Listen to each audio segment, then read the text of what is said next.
Morning, Sam.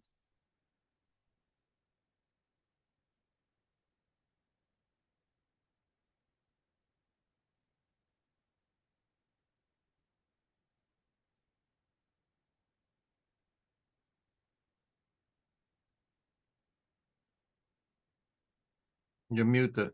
Can't hear you.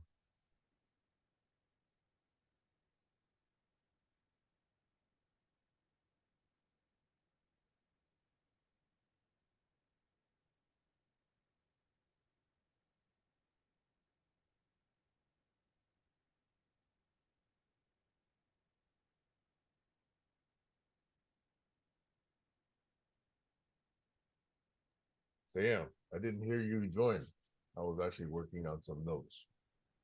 Oh no, I I have so many things going on yesterday. Mastermind from 10 to 4, my AI class from 9 to 11. With you guys is from 8 to 10. I got 2 overlaps, 3 overlaps.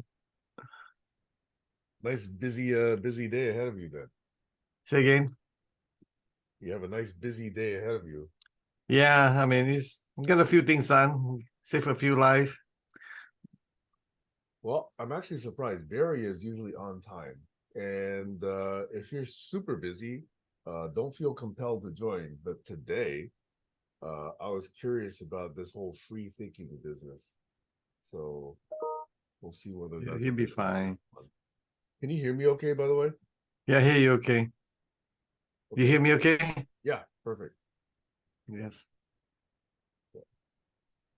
How was your class yesterday or your session with the 20 people? The Mastermind? Yeah. Yeah, there's a book that, I'm sure you hear this many times. I say this, a scout mindset. Have you have a chance to read it, watch it, whatever? So Okay. It's actually very good. I would say I would highly recommend for you. You know where I got that? You may be surprised. Stacy posted a video. I watch it. I fell in love with it. I think it's really good. So it takes me like a year to recommend to Susan, and Susan pick it up, and she's making 2 or 3 classes from that subject. Nice. The subtitle of the book is about how come some people see things clearly and some people don't. What's the answer, Sam? The answer is that because we're blinded by ourselves. We have so many blind spots. Anytime you have a judgment, I'm not kidding you. I tried 60,000 different ways, and like my conclusion is the same thing. As soon as you have a judgment, you have a blind spot. So for your case, the religion, the spiritual part of it, there's a blind spot for you. So it's a big blind spot that I hope you have an opportunity to explore that and discover that and get enlightened from it. It's one of those things that you don't know it's there until it's like, okay. Because I grew up in Malaysia, we have a lot of hokey pokey story, right? A lot of we call it black magic or whatever we call it. I'm going to turn on the AI summary, AI companion.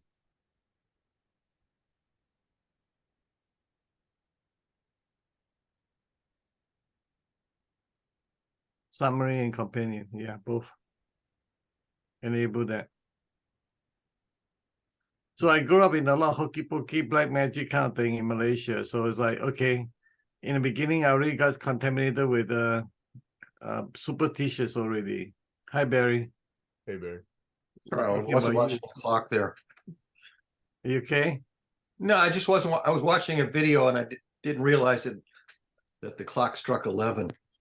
Okay, good. Sorry, I didn't mean to interrupt you. Oh, no, we're just talking to Sam about the Scout Mindset book. The who book? Scout Mindset. Scout, like Girl Scout, Boy Scout, Scout, what book? Scout? Mindset. Mindset? Mindset. Oh, I got you. Scout Mindset. Okay. Yeah. This Stacy posts a video when I first joined you guys. So there are two things that really watch it. One is your video about learning. I watched it 3 times, and video that Stacy recommended. I watched it 3 times also. That was a impact. I mean, the subtitle of the book is how come, why some people see so clearly and some people don't. Yeah, being a keen observer and having insight into what you're looking at. Right. Yeah. And after thoughts of testing and calibration and validation, I concluded that as soon as you have a judgment, you do have a blind spot. No question about whatsoever. It's easy to make an incorrect judgment than to make an insightful one. Yep. Much more likely that your first hypothesis is baloney and you don't realize it. Yep. And you really have to apply the protocols of the scientific method very rigorously, which almost nobody can do, not even scientists. And you end up with these misbeliefs or misconceptions or half-truths or whatever. And the reason we have belief is because it's more efficient way to process information. We have a belief that, okay, done. I decided that that's the case. Sort of like a formula for this equation, E equal to MC squared. Don't argue me. I mean, I know that for a fact. Yeah, black and white thinking. You can trigger a decision on black and white thinking, whereas if you have to do shades of gray, you've got to do a lot more calculus and trade-offs, and people don't do that except in very high stakes. And even then, something as high stakes as OpenAI, and they made rapid, stupid judgments without, running the thinking through from beginning to end. So there you have it. I mean, you can say there's running it, but I'm looking at it from the different perspective, like what you say in your learning program here is that you need to do some unlearning here. So the OpenAI board is doing some unlearning right now, right? Yeah, unlearning. I mean, identifying half-truths and misconceptions or shallow concepts and clarifying them, or simply not relying on them because they're reliable. People don't do that. I mean, people adopt a belief, an axiomatic belief that's baloney, and 6,000 years can go by and mathematics can conclusively overthrow an axiom, and people still live by it anyway. Yeah. I mean, it's crazy. Dan Ariely has this new book out, Misbeliefs. You've probably seen the promotions for it. And I've been talking about misconceptions, for years now. And I throw up my hands. I say, I have no idea how to overthrow misconceptions. Yeah. Old wives' tales and superstitions and whatnot. They persist forever. Yeah. You can in a small scale, I think. That's what teaching is all about. But you get schools of thought, but you get tiny schools of thought which have no influence because they're so tiny and obscure and arcane, and nobody listens to them or understands what they're saying. It's a natural human phenomenon. Well, and that's why AGI could probably in our lifetime possibly overthrow these carbon units, which just can't seem to make prudent decisions anymore, if ever. I mean, just listen to Mike Johnson and the stuff he's spewing for. Who's Mike Johnson? Oh, he's the guy in Congress. The speaker. Oh, yeah, right. The second in line. Miss Speaker of the House. Yeah, politicians, I just throw up my hands. I say they're beyond hope. Just beyond hope. Well, I wouldn't want to use the word beyond hope, if I may, Barry. To me, it's the structure that creates behavior. I just keep reminding you that, because the structure of the Speaker of the House is that you need to be voted in. So in order to say in, the vote is more important than everything else in the world. But the funny thing is that Johnson used identical strategy as the previous guy, whose name I'm now not remembering, and Kevin McCarthy. They use absolutely indistinguishable strategies, and one of them survives, the other one gets thrown out. Yeah. So now, if you have 2 copies of an algorithm and they're identical, would you throw one of them out because you didn't like the name on the algorithm? I mean, it's crazy. It's just, identical practices, and one is thrown out and one is retained. Remember the mathematics execution in our machine language, math addition and subtraction and division and all that stuff. The difference that make the difference is that how many digits do you have maintained? So if you're off, you get truncated. There used to be a saying, it's not the song, it's the singer. That's right. And the same song sung by two different people, and I like this version, and you can't, the average person can't tell the difference. Is it live or is it Memorex? It's like, how can you even tell there's a difference? Yeah. It's like wine tasting, the blind wine tasting to disguise the fact that you saw the label. Yep. Yeah. And that's what the Scout Mindset book is so important, because it pointed out all this self-deception, all the self-hallucination, egoistic thinking, all that. It's exasperating, how erratic carbon-based decision units are, where the same decision here versus there, and you get opposite outcomes. You go, what was the difference that made the difference? You can't even identify the difference that explained, other than, well, they were just rolling the dice. So when you roll the dice here, you get a different answer when you roll the dice there. It's like random. Well, if I can chunk it down, it's that some people have bad eyes, some people have bad ears, some people have bad part of their brain, certain part of the brain. But our human systems, especially our political systems or our legal systems, are so freaking erratic. It's more than depressing. It's dispiriting. Well, the reason that we have this, how should I say, partially working system is because then why we need depend on each other so that we can make ourselves complete. That's how I define humanity. We need each other, believe it or not.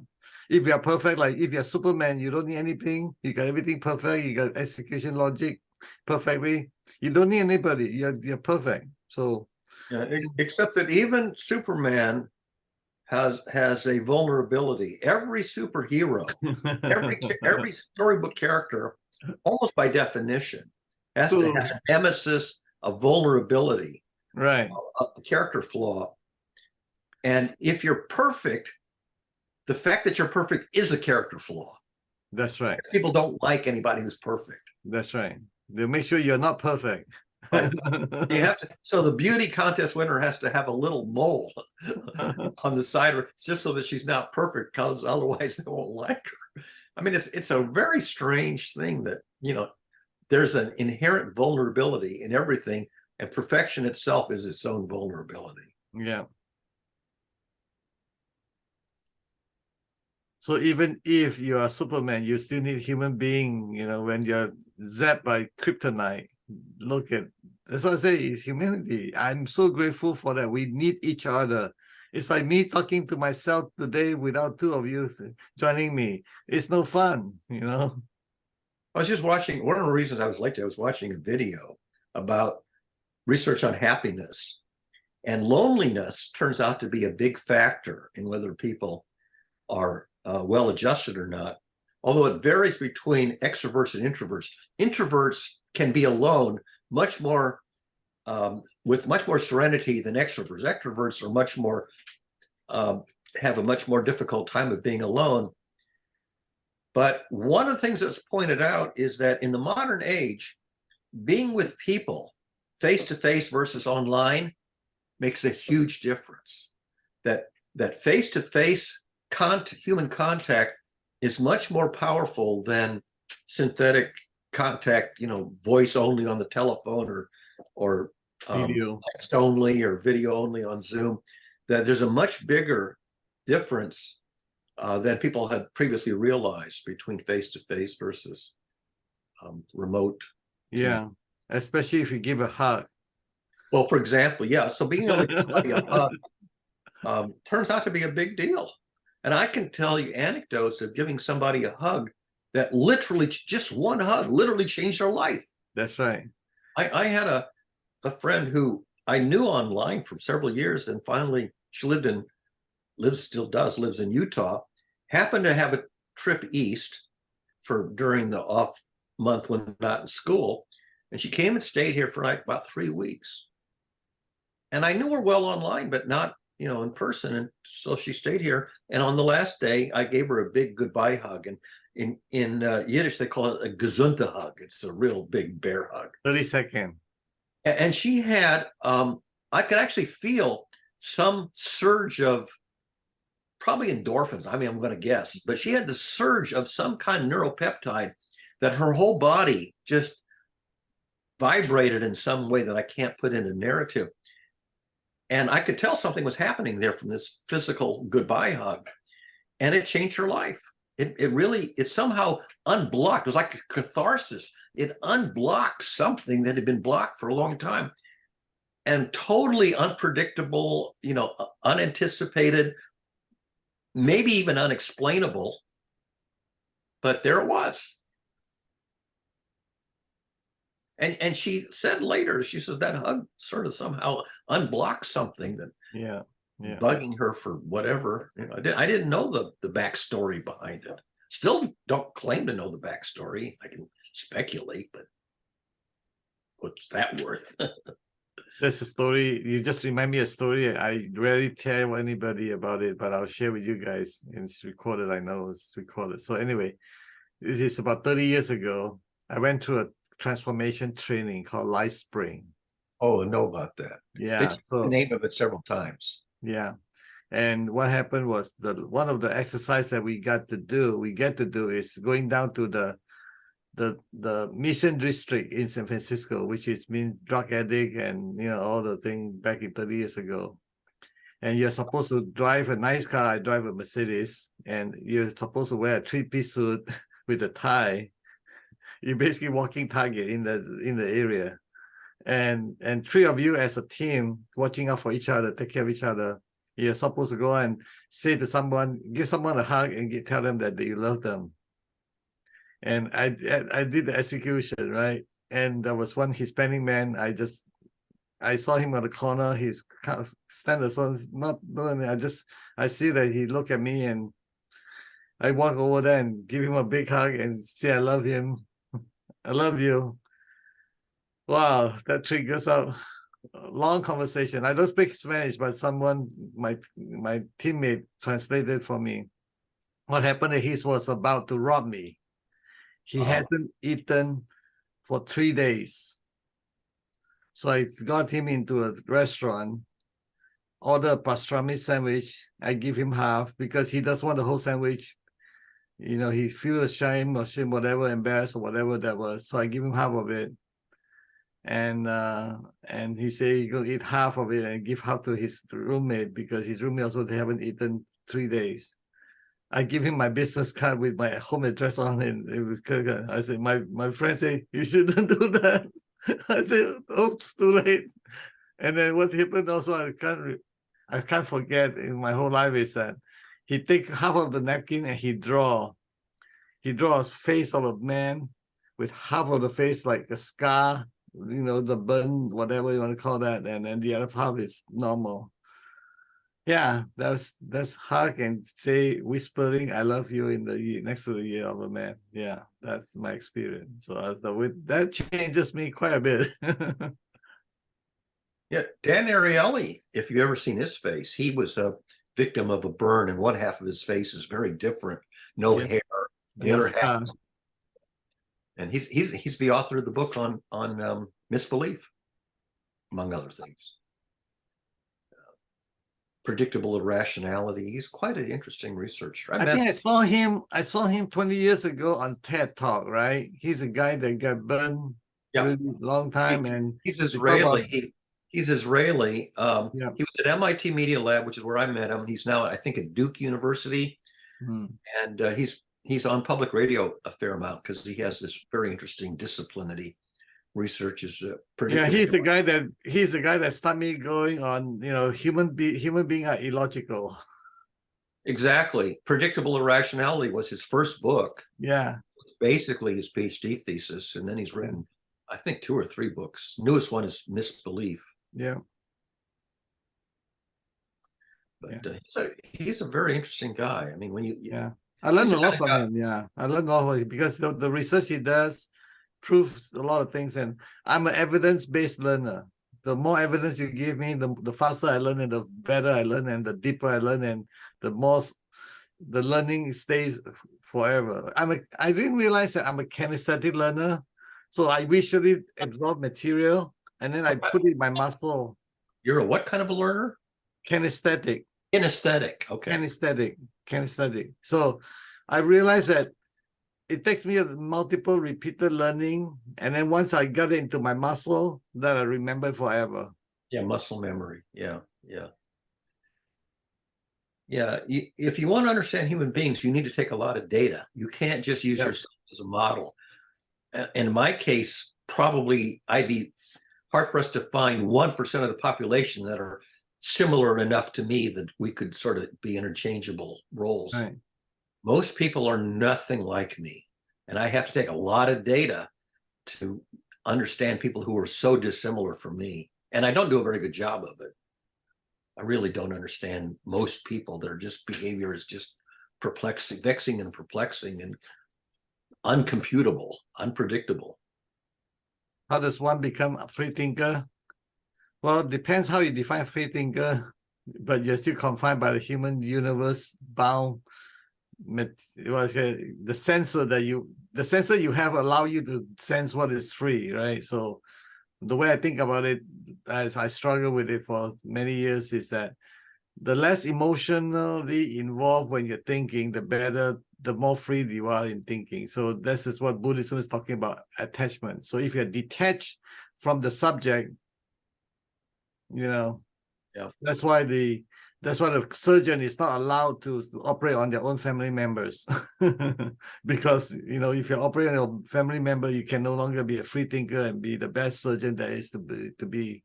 Even in the discipline of systems thinking, which is supposed to be dispassionate, scientific, and I meet people who I recognize as pretty good, if not 100% systems thinkers. Even so, their departures from systems thinking, which has to do with sort of personal life issues where they don't apply systems thinking, that's where the disconnect is. I look at them and I say, here's an imprudent practice in your life. And you have role models for prudence, but you're not employing them. You have this irrational, imprudent, what's the other word I'm looking for? Impulsive behavior, where you don't think about the consequences. And I go, as soon as I find an instance of departure from systems thinking, it breaks the relationship or threatens the relationship. And I go, I didn't see that coming. I thought this person was pretty good at systems thinking, except in this one little dimension, this one little episode where their departure from systems thinking is just astonishingly imprudent. I kind of missed that. Say that one more time. Explain it again one more time from a different perspective if you can. Okay, so let's say that you have a correspondent who thinks very much like you most of the time. Okay. And you consider that when you engage in systems thinking, they're in sync with you. Right. Except in one exemplary case where they depart from systems thinking and from the way that you would have anticipated. And it's a place where their thinking is more emotional. Yeah.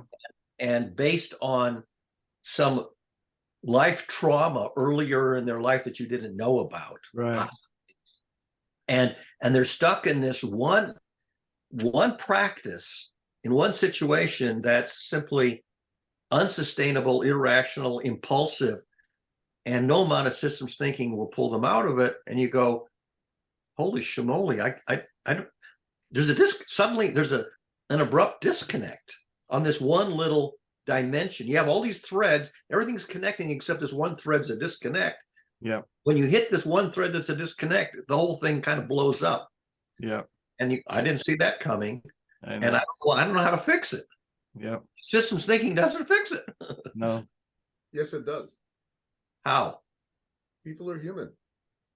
Well, human means they can be irrational, predictably irrational, or unpredictably irrational, right. So or emotional or impulsive, or imprudent in some dimension that you just didn't reckon. Right. So don't expect 100% consistency or alignment. Okay, but then that's the one place where you're not on the same page. It is, because if you think that way, then you're exhibiting systemic thinking. Well, yeah, that's my flaw, is being a systems thinker all the time. Not so.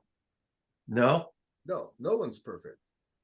The thing is that when I am using systems thinking, in a case that seems perfectly appropriate, and the other person isn't using systems thinking, How do you and know then you're applying it correctly, Bill Barry? well, I think the problem is I don't have the data.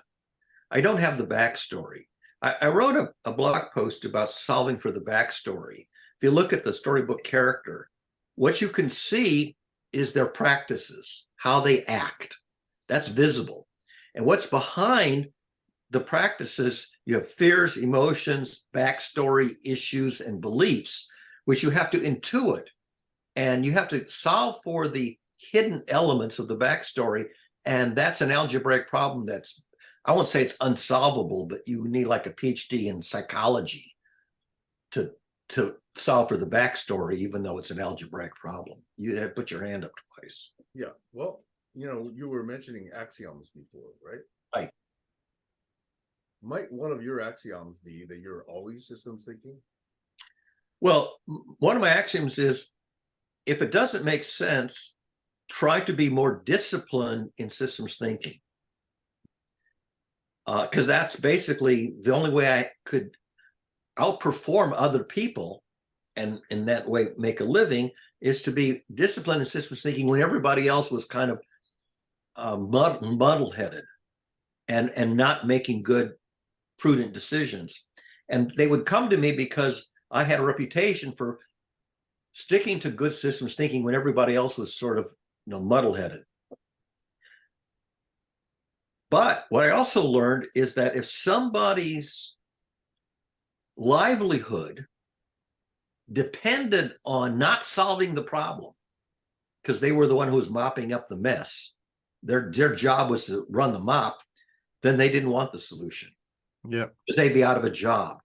And it took me years to recognize why the one person who owned the problem didn't really want it solved, because then they would be out of a job. And I didn't see that coming. That's a great observation, Barry. I mean, it took me, I spent something like 9 months solving the problem on paper, analytically, Yeah. and then 3 years trying to sell the solution. And the last holdout was the one holding the mop, cleaning up the mess. Yeah. Everybody else could find a new role to play where they didn't own the problem anymore. Yeah. One person whose whole job was sweeping up the mess was the last holdout. Right. And they couldn't find another job for her because that's the only thing she knew how to do was sweep up the mess. Yeah. I sometimes label this as hidden agenda. And then sometimes I label it as threatened survival. Yeah. And this is where you have somebody whose only job is to clean up the mess. And if you can make the mess not ever happen in the first place, what do you do with that person? It's the only thing they know how to do. Yeah. How do you provide them with a livelihood that, it's like the guy who makes the buggy whips, right? What are you going to do with the guy whose only job is to make the buggy whips? Right. And the answer is, I don't know what you do with them. You would think that some kind of retraining, but what happens if the retraining process, doesn't work? I don't know.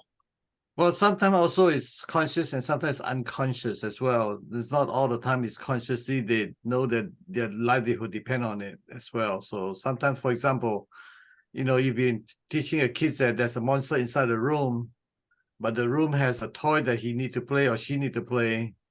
And you say there's no monster there. You don't leave the door open and the kid doesn't go in because, somehow he was programmed that he think there's a monster inside the room. Again, it's when the survivor is being threatened in consciously or subconsciously. Yeah, Puff the Magic Dragon. Yeah.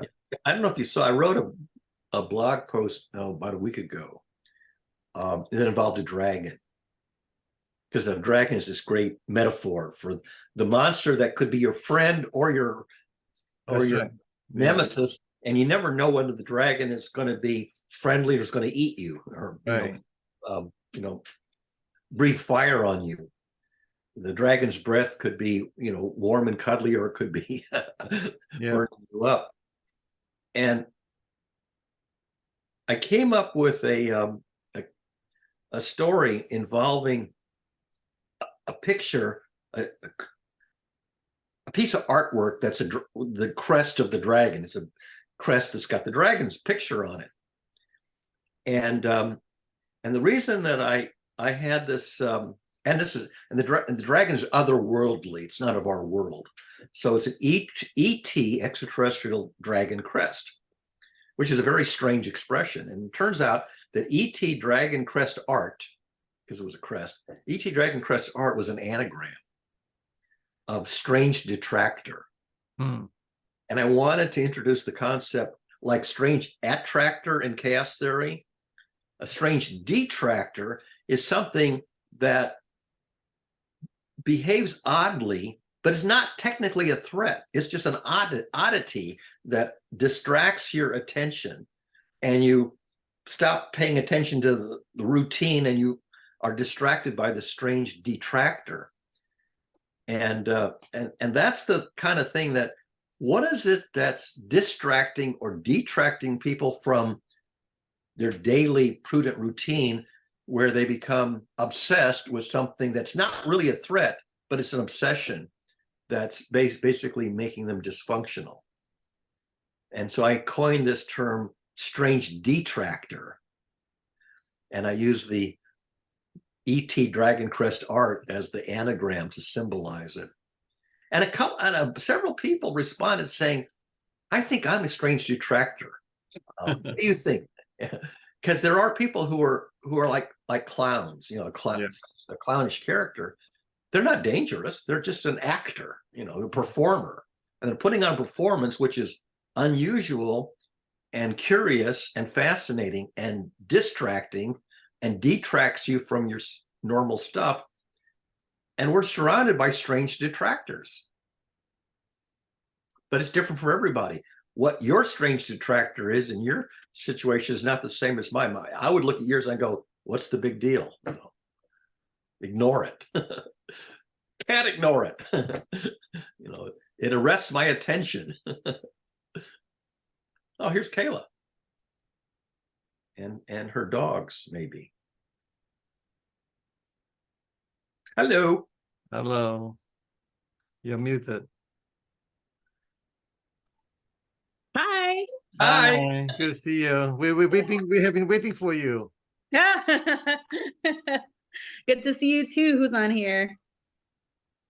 Woo! So where's the dog? Well, they're barking behind me. And I already took them on a walk. So here I am. Cool. Is that your contact lens case in your hand?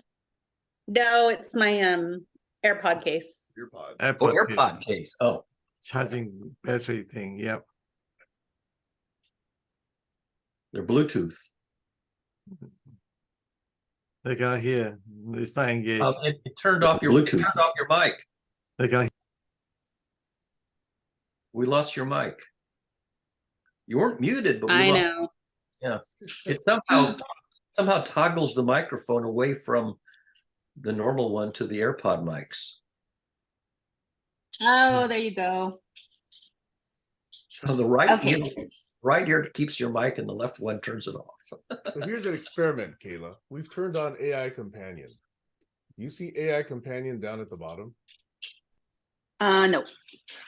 Hold on. It might be under the more thingy. If you're on a phone, it might be something you have to swipe right or left to find. For me, it's in the middle. Yeah. It's kind of a I was diamond. curious to see if that catches you up on our conversation if you come in the middle of it. Catch me up. All right. Let me turn on mine and do a catch me up. And there's nothing on it, period. I got mine. Oh, here comes something. Get something. The meeting primarily revolved around the concept of systems thinking, but that's after I came. The role of emotions in decision making, it's beginning where I came in. Yeah. Which I don't know. Presumably there was something before that. That's We were saying all the nice thing about you, Barry. right. It was a very short conversation. We used to do folk songs, and I can't carry a tune or play an instrument, but I had this one joke folk song that I would stand up and I would have an air guitar, and it goes, "I'll sing you a song of Spiro Agnew and all the great things he's done," and then I sit down. Nice. What's the next verse? That's it. I'll sing you a song of all the great things he's done. End of the song. There's no further content. Sit down. It's a much longer list than someone else I know. Anyway, can I get back to a different tack on the question? Go ahead. One of the questions that I posed here was, how does one become a free thinker? This is a Sopho Archons post as of November 16th, 8:06 a.m. my time. And what I noticed, It depends on what you mean by the word free. Wait. Jumping ahead. Wait, you always jump ahead, Barry. It's my flaw. That's my flaw. Oh, by the way, I have a serious blog topic that I'm about to introduce you. I'll do that later on after this, okay? But the question is, how does one become a free thinker? And I look at the comments, and like 98% of the comments are always ask, always question, always, look at, and I say, what does it mean to always question? That's too shallow. To me, that's a very shallow response to this question. So I put something else in there because I have ego, okay? So I say,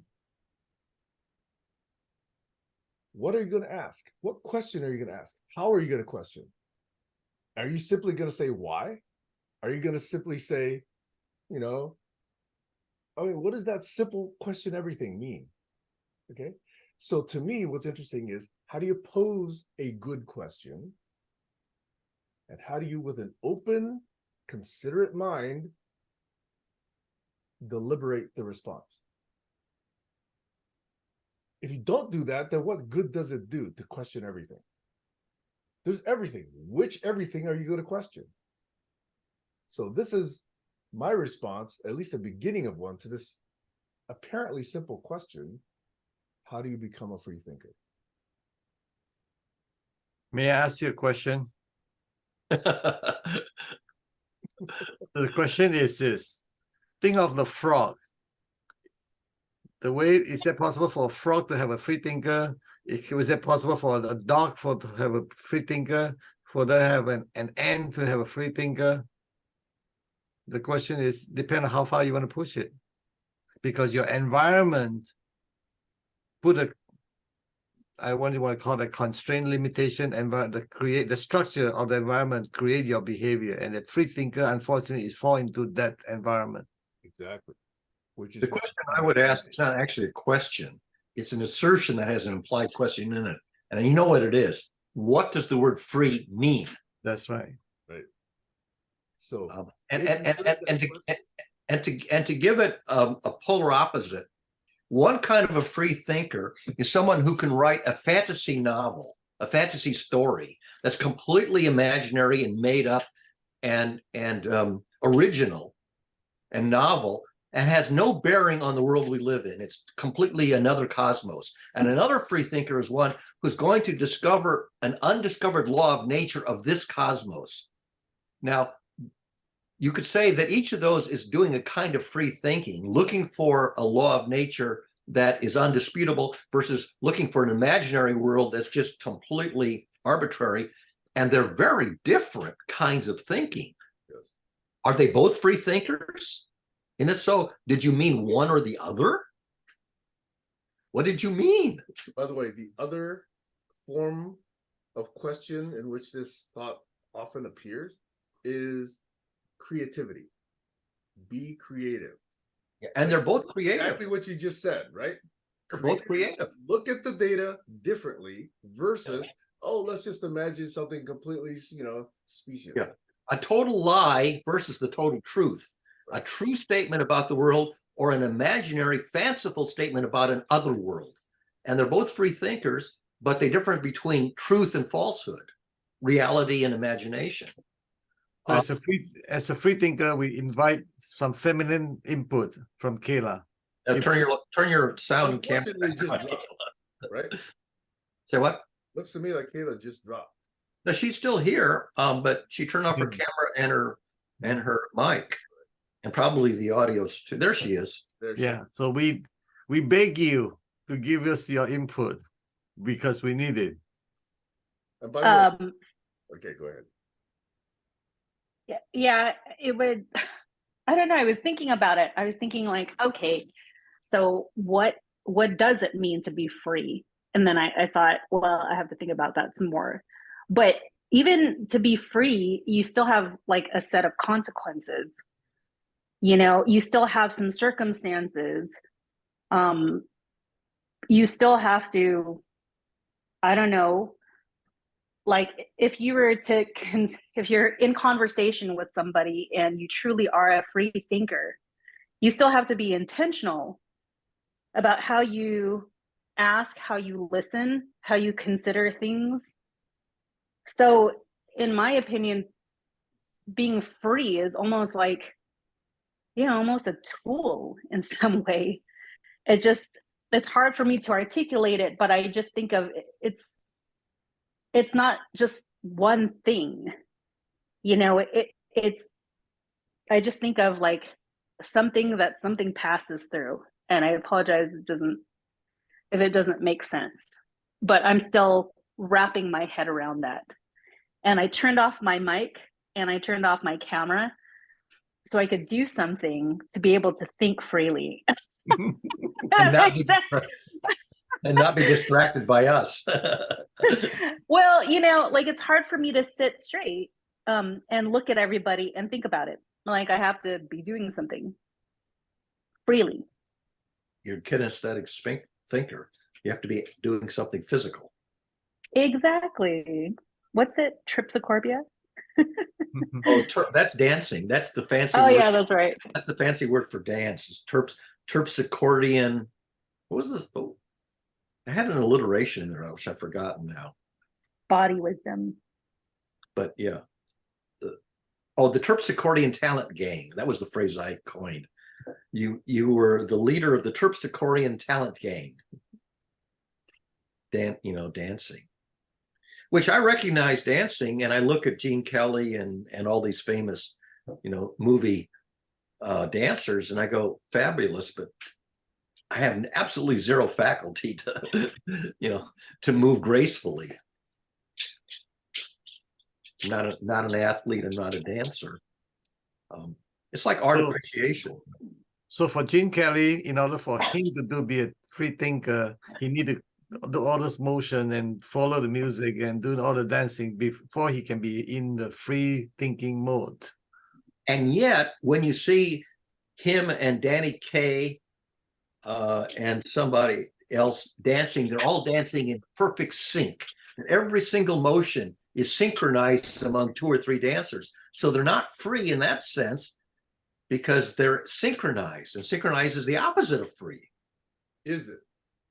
Well, I mean, you used to be that when you danced, your partner had to do everything you did except in reverse, right?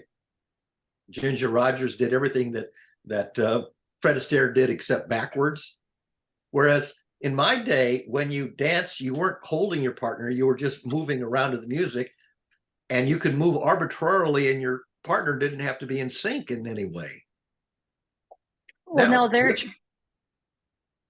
I was going to say, there it is. It's just, if you think about freestyle, it's really only based about what you know, which isn't really free. It's limited.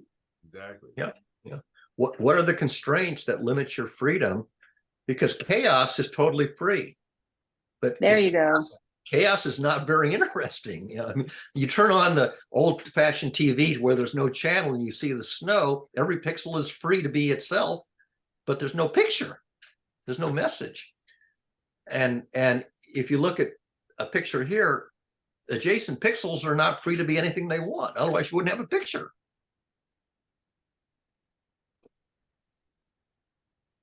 So what's your question again, Sam? Doesn't mean be, Let me ask it a different how does one become a free thinker? Let me ask it a different way, taking another aspect of what Sam Chan was saying. Imagine that I'm a very simple organism. I have one nerve and one muscle. If the nerve is stimulated, I contract my muscle. If the nerve is not stimulated, my muscle stays the way it is. Okay, let's suppose I'm that simple. Okay, so my world model, if you're even going to attribute any world model to me, it's based on two states. I sense something, I don't sense something. Okay, that's an extreme. Okay, so I'm constrained, and that's a very simple model. Now let's take a look at me as a human.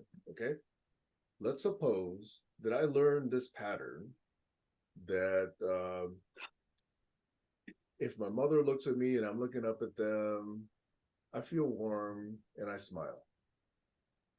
Okay, that's another very simple model. Okay, now I'm a human baby, but this is my world model. Okay, now as I grow, I'm learning additional behavior, additional patterns. So my world model gradually grows. It gradually expands. But I'm not being very critical about this. I'm just looking at patterns and I'm just, expanding my repertoire of patterns. Okay. So let's suppose, to use Barry's terminology, let's call that my mental model. Now, if I come in contact with someone else, let's say I'm a 5-year-old, 6-year-old now, and they've gone through the same evolution with their family, with their mother, their parents, okay? And there's certain behavior that we probably share, okay, if we have similar upbringing, okay? Responses to smiles, responses to food, that sort of thing. But one of us may have something a little bit different. Maybe a response to spanking, maybe a response to being left alone, okay? So gradually our mental models shift, they change. They're no longer identical. So a question from one person at that stage, in my opinion, in my mental model, okay, is constrained by that mental model, right? We've already kind of said that, we've already kind of admitted that. That question, when posed to the other person, may make complete sense where the experience is identical. It may not make sense at all. Like, for example, this kid may have never had dessert after dinner, and this person's asking, what do you want for dessert? Okay, so questions, in my mind, are invitations to explore different mental models as you become more conscious. Okay, at that age, it's probably not conscious, but there's an assumed mental model which includes dessert, and in the other world it doesn't. And so I think the interesting thing about questions is to map the differences between mental models and explore them and lean into them to really see if there's any value to understanding that. And here's where I am kind of being a little bit pointed, okay? I think an immediate response doesn't lean into the other person's mental model. The immediate response is always from my own mental model. And therefore, it's not quite generous enough to really say, is there a context in which that question means something different to the asker than to the recipient? Okay, so that's a very long-winded, roundabout way to say, this is a different way of looking at questions. So when I ask the question, how do you become a free thinker? And I say the important thing is, how do you ask questions? How do you listen to the response? This is what I'm thinking of. Over. Excellent. Thank you, Barry. I want to go back to your very first example of a single muscle and a single nerve that fires or doesn't fire. And two examples come to mind. One is playing the drums. So you either hit the drum or you don't. Hit, don't hit. And the body equivalent of that is your heartbeat. Your heart either pumps or it doesn't pump. And you can think of two extremes. One is that the drum beat is periodic. The heartbeat is perfectly periodic. There's exactly 300 milliseconds between beats every single time. Perfectly periodic. And the alternative is fibrillation. It's just random, chaotic. There's the time between beats is totally random. Both of those, perfectly periodic and fibrillation, both of those are fatal. If your heart beats perfectly periodically, you die. And if it's fibrillation, you die. So in between these two extremes, you have to have nominally regular, but not exact. It has to be ragtime. Your heartbeat has to be ragtime or else you'll die. And notice the parameter is the time between successive beats. That's the freedom, even though you've only got one thing happening, beat or don't beat. Okay, so I'm trying to understand the connection between what you just said and the question that I posed. Well, I got stuck at your very first example of an organism with only one muscle and one nerve. So do you recall the question that I actually asked? How does one become a free thinker? No. My last 1 minute or 2 minute long monologue. That exceeds my buffer capacity for memorization. Beyond your 64K of context. Well, whatever.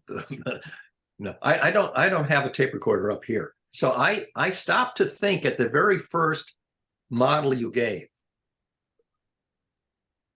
There was something about how you lean into questions. Yes.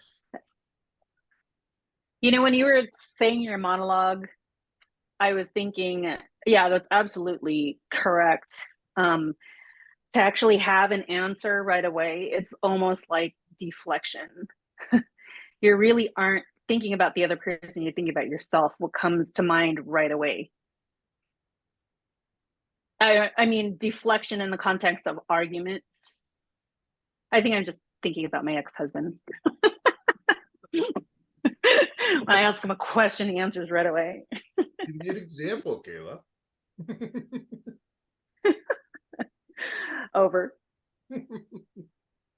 So the way I'm thinking about this, as I'm listening to all three of you, is that, let's say I want to go to Seattle. Okay, my final destination is Seattle. And how do I get there? There are multiple ways. I can walk there, I can hitchhike, I can bicycle, I can, hitch a hike, whatever that is, multiple ways to get to the destination. So if you look at the structure of your question, is that how does one become a free thinker? Then the question is that, what's if you have free thinker mentality, or you qualify, or you pass a test of free thinker, what does that do for you? That's the city of Seattle. But if you try to say that, how do you become a free thinker? Boy, the answer is unlimited, is infinite, indefinite. So when you try to answer an indefinite question, it's indefinitely impossible to get it right. Hopefully that helps. You can add dimensions of behavior arbitrarily. You start from one dimension. The trouble is when you do that, they say, well, you're only allowed to use your leg to go to Seattle. But then I can walk on the bus, on top of the bus, as the bus being driven as well. So again, they always find ways to go around it. But the way I think about it is that, what's your meta outcome, right? So if your meta outcome is going to Seattle, then just tell me that you need to go to Seattle. Then we have indefinite ways to get there. Instead of we have, how many ways can you go to Seattle? It's like, okay, how do you know when you are going to Seattle? That kind of question will be indefinitely difficult. Does it make sense? Oh, I would even go one notch further. I would go, Seattle, the town, is named after Chief Seattle, a Native American. And Chief Seattle has left a legacy of thoughts. And I might go to the thoughts of Chief Seattle instead of going to the town of Seattle. See what I mean? you can get so distracted indefinitely, and you can go into different conversations, like okay, go nuts. So it's like, okay, if we can define that, okay, we are. So going back to the question, how does one become a free thinker? Then my question is that in order for me to help you to understand that question better, and hopefully there's a hope for me to get to the answer for you with you, co-learning, using a co-learning method, it will be when you are a free thinker that qualifies with the way your define is, what's that do for you? There's also a popular song entitled Seattle, and I might go to the Yeah. popular song, listen to it, and say, who's the singer and who wrote this and what's it about? Gary, it'd be fun for you to watch this video later. He's in the song mode. But that's the whole point is introducing dimensions beyond the initial constrained set of dimensions. And you could always add more dimensions than were envisioned initially. Yeah, agree. I salute you, Barry. You're expensive. But I'm free. I don't charge. Well, the definition of expensive means freedom. The constraint is definitely not free. So yeah, so the word freedom is really, I mean, and Janis Joplin sings a song about freedom. It's the key word in one of her songs. And I don't know if you remember or know the song, Janis Joplin's freedom song, but if I wanted to study freedom, I would go and pay attention to what Janis Joplin conceived of by freedom. Yeah. See how Barry can write a textbook on freedom. It's also in the Declaration of Independence. I think the word freedom is in there or somewhere in that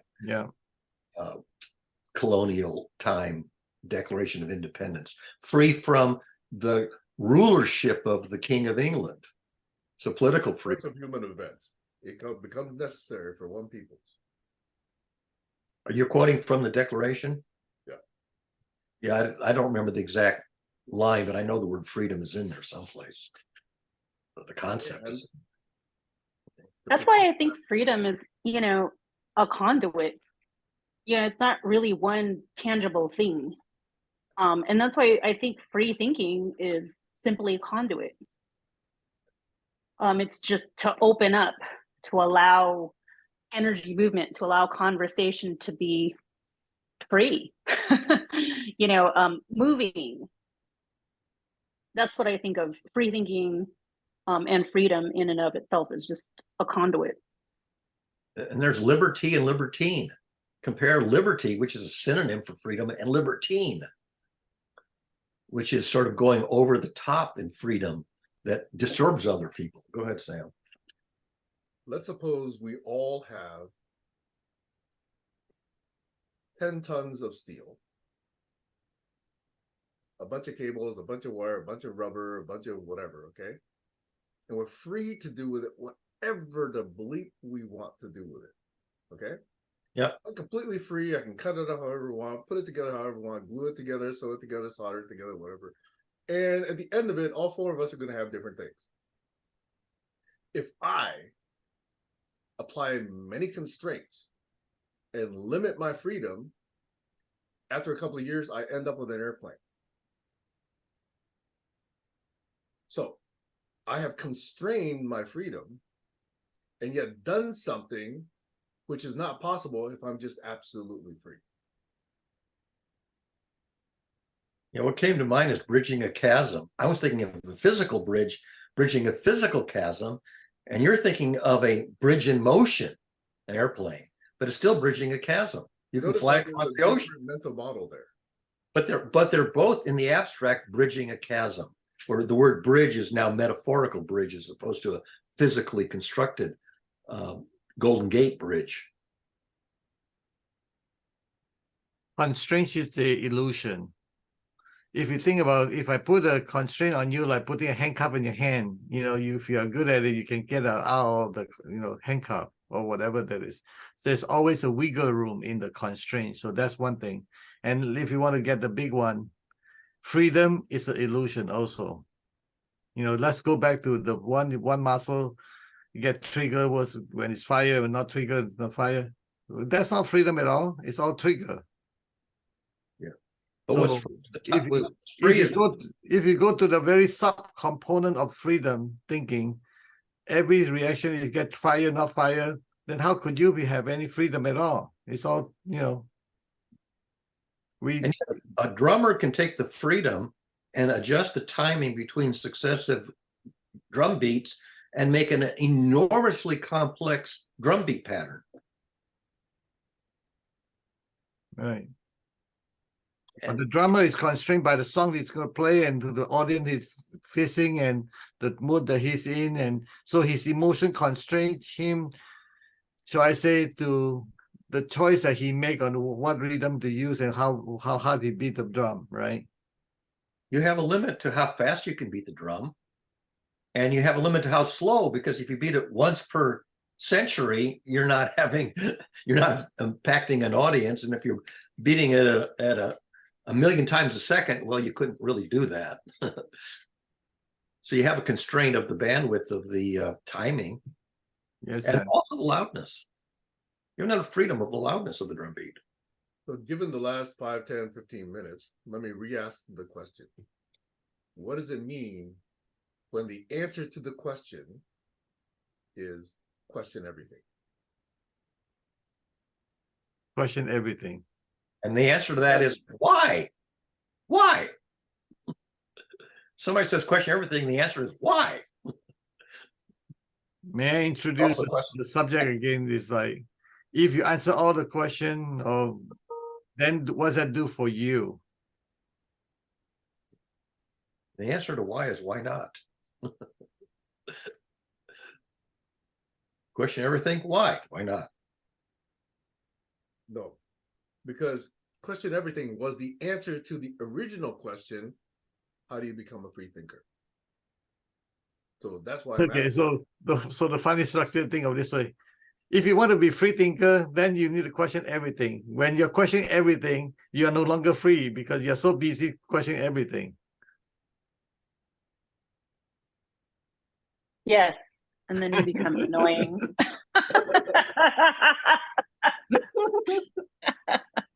You want me to get you? I'll get you. You also get the answer, quien sabe, who knows? So if the answer is who knows, then you sort of defeated the question. I would say it doesn't matter. It doesn't matter who knows. See, to me, the question is an invitation to a mutual exploration. Yeah. Then it's not a matter of whether we know, it's a matter of, are we getting additional insight from each other? Yeah. The question is, what is the question? The answer is there is no answer. No. That's too simplistic, Barry. Come on, you're a system. But it makes you stop and think. If you give the dialogue, the question is, what's the question? The answer is there is no answer. That arrests the whole process. That's an arresting dialogue. Okay, Kayla's turn. Come on. I was just thinking about when somebody questions everything for the sake of questioning everything, it limits the freedom of the other person, because the other person, unfortunately, becomes frustrated. They start to say, hey, that's not the point. What are you getting at? How do you become a free thinker? There's definitely got to be some listening involved. There you go. So if I may, I'll return to this. How do you formulate a good question? Even if you accept that I'm going to question something, what does it mean to formulate a good, useful, meaningful, generous question? How do you formulate a good question? So that depends on what your outcome is. Is it serving you or serving me? Is it serving the greater goods?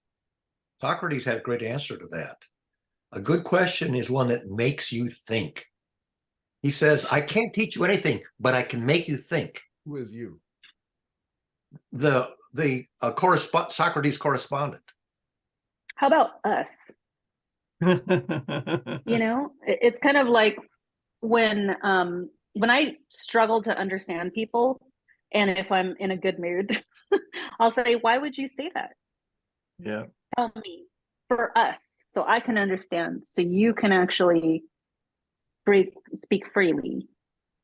That's why I say the intention of the question is that who is it serving? Serving you, serving me, serving my pocketbook, serving your last. Serving my pocketbook. And by the way, making somebody think makes some people happy and some people angry. Yeah, agree. Ooh, And one of the yeah. things you find out when you ask them a question that makes them think is whether they like to think or whether they react negatively to that stimulus. Yeah, and better It's a don't do very that. interesting measurement. Right. I have talked to people who react negatively to something that makes them think, and others react positively. And it's kind of one of those mysteries. You don't know the answer to the measurement until you take the measurement. That's how you find out you lose some friends. Well, you find out that you lose some conversation partners. I want a conversation partner who does interesting thinking, and one who is antagonized by being prompted to think. That's not going to be a good conversation partner. So free thinking also has the element then of emotion. Yeah. Are you mature enough to accept the transaction between the both of you? Yeah. And sometimes the answer is, that's a really good question. Let me think about that. I don't have an answer. Which gets I might be able to come up with one. Say again, Sam. Which gets at the root of this particular forum, which is, how do we learn to disagree well? We haven't. We haven't yet. That's your assessment. Well, my observation is we haven't yet. It's my observation, yeah. Again, if you're asking the question, how do we get to Seattle? You're going to get indefinite answers because there's no end to it. Yeah, including, why would you want to go there? Yeah. How do you get to hell? Why would you want to go there? It's Say again. You're gonna get depressed. You're not gonna like the lack of sunshine. Don't come to Seattle. Rains all the time. They have good coffee, but you got to get it coming out of the rain to drink. Ship it other places in the world also. Okay, I say we. You know, Yeah. And you don't even live in Seattle. I live close enough that people know what I mean. You can get there.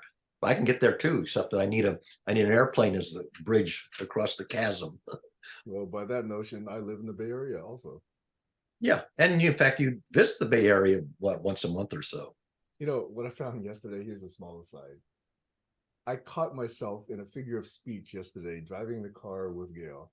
I said, when I visit Camino Island, and I caught myself saying, wait a minute, I live here. I'm gone so much. That's like the word that popped out of my mouth when I said that. Let me visit home once in a while, okay? Yeah, exactly. Let me visit my family once. Let me visit my dogs once in a while.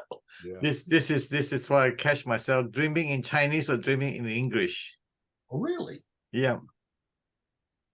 Think about that. If I know what that means, but okay.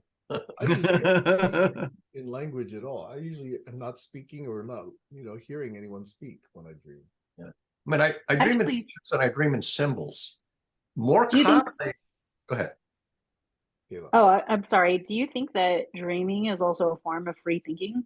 Yeah, Subconscious free thinking? of course, because there's no constraints. At least you're not aware of it. Yeah, free association, anyway. I don't know if I call it I thinking. think to the extent that you're aware of it. That's why you can fly in when you're dreaming. Yes. Yeah, free association may or may not classify as thinking. I mean, you can put two things together and say, I'm associating these things. That's free association. Montage, but is that thinking? It depends on whether it conveys a message, I suppose. A good artist can do free association and make a montage picture that associates two things that somehow do connect. But sometimes they're just like, that doesn't go with that. They clash. They don't relate. Actually, dreaming is very complex. It's really complex. And I spent quite a bit of resources and time to learn about how to, what they call reading of the dreaming. It's very interesting. Yeah. It basically is signaling some future. It's like you're connecting to the universe in some way, and they're downloading the video and the TV channel for you. It's like, okay, so sometimes you get a happy one. It's like you're spending time with someone you have a crush. Sometimes you have some, something that you dream about and then you come true later on or whatever that is. Sometimes give you a warning of what might happen and all that stuff. But usually this dream has a lot of messages for you that's useful, I would say, if you pay attention to it. So I'm sort of stuck between the distinction between free association and free thinking, because a word salad can be free association. You just put a whole bunch of words in some random order, but they don't make sentences. They don't say anything. It's the word salad. And is that thinking? Is word salad an instance of thinking? I would probably say, not to my mind. Well, because for you think thinking has to have logic, but for me, salad is no thinking. I mean, it's exactly no thinking. It's not an instance of thinking. Salad is to me is what I call that brainstorming. So like all the word that pops on your mind. I mean, you have to think in order for the word to pop out, right? I mean, it's like salad. You have to buy that cabbage, otherwise the cabbage will not appear on your salad. So that's action, reaction, there's consequences. So something must happen to cause you to have that word come out from your mind or come out from your mouth. Yeah, well, you can certainly do free association. There's Rorschach tests and other psychological exercises in free association, but there you're looking for things where the association is seemingly random or free, but in fact there really is a connection that's sort of hidden that you can make sense of. And I think dreams are an example of free association, where if you can interpret the dream, you can find the connection that was subconsciously there.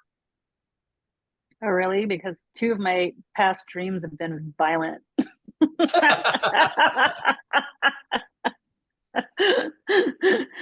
I mean, conflict turns up in dreams because conflict is a feature of real life. And so you'll dream where there's some kind of a abstract conflict, the coyote versus the roadrunner kind of conflict. By the way, talking about roadrunner conflict, Warner Brothers owns the rights to the Roadrunner cartoon. And they made a new Roadrunner cartoon movie called Coyote and the Acme Corporation. And they spent $70 million to make this new cartoon movie. And they paid everybody. They paid all the artists and the creative writers. And then they realized that in order to release this movie, this cartoon movie, they either had to release it on Netflix, streaming, or they had to release it in theaters for a theater audience. And in either case, it was going to cost them $30 million to promote it. And they decided that the cost of promoting it was not going to return their investment. So they shelved it. This movie was finished and they shelved it. And that created an uproar by the creators who'd already been paid. And it was a big scandal with Warner Brothers about how come they can make this movie and then not release it, because it's going to cost them more to release it than to not release it. Talk about conflict. Coyote is all about conflict.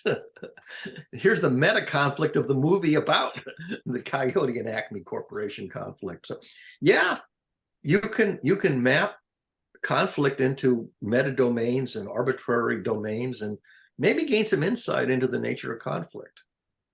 So Kayla, if I may jump in on going back to what you say about violence, dream, here I'm going to give you a couple of tips that may help you. Describe the dream that you're in first position. Like, I'm seeing this is what's happening right now, to a person that you trust, and have the other person experience the dream that you had. And he or she may be able to give you some insight what that dream's about. Yeah, what is this? Yeah. Remember, Yeah, I'm pretty sure. Yeah, I know so what it's about. yeah, so basically there'll be something that you may not see that the other person can see. So you are the driver. Somebody need to be at the back of the car to see whether you can bump into them. Yeah. So I just don't want to scare the people in the I car. understand. So, but to someone that is brave, doesn't get scared, and you trust, and I'll be glad to I'll be glad to be the person if you're interested. Okay, so anyway, the key is that telling in first person because you're like watching a movie with that person, they're going through it. The key is the first position. You understand what first position mean, right? Mean that I'm doing Yes. it right now as it's happening, Yeah. as if it's happening at this moment. Yeah. Okay, so Yeah, then I- become more real to them. They can sense everything that's happening. It's a serious thing because it's something violence. You want to resolve it and take care of it. I'm pretty sure I know what it's about. Okay, are you be Yeah. okay? You're going to tell us, or is it too sensitive? No, I'm you know, yesterday I when wouldn't I was encourage you to do it this year because it's recorded. no, I'm not going to. I won't tell you guys. But yesterday when I was saying that it's that I'm choosing my battles, I have to be very intentional about you know, especially in my line of work, I deal with a lot of very sensitive issues surrounding families. Yep. And so there's just no way that it can't bleed into my personal life. Yep. So it restricts me from sometimes allowing my feelings to just like, I don't know, to just go away. Resolve. So yeah, it a lot of what I'm feeling just feels really pent up sometimes. And you know, then like I get fits of rage. Like I told one of my girlfriends just yesterday, you know, that there are opportunities that I'm waiting for to just be able to go off. Yeah. You know, I'm waiting for opportunities to just let loose. Yeah. On somebody. Like when the opportunity presents itself, I cannot wait. And that's a side of me that I realize is from all of that suppressed energy that I'm constantly surrounded by. Like I have to be the bigger person, unfortunately, in most of my life. And it's not a bad thing overall, but it is a bad thing for me. Yeah. You know, it's like being a leader, you aren't free. You know, when I was a lot younger, I thought, oh, okay, if I'm in a leader in a management position, I have to gain respect and tell people what to do, blah, blah, blah, blah. But, you know, when you're a leader in your organization, it's not about you anymore. It's about everybody else. It's about inspiring everybody else. Like I can't post really mean and nasty things online anymore because people check on my page. Yeah. Just once in a while, I can post some, you know, things, but I can't go off on people. I can't go be rude, and sometimes I want to, just because I don't know. I'm human, but I can't. Sounds like rehearsing a rant that you.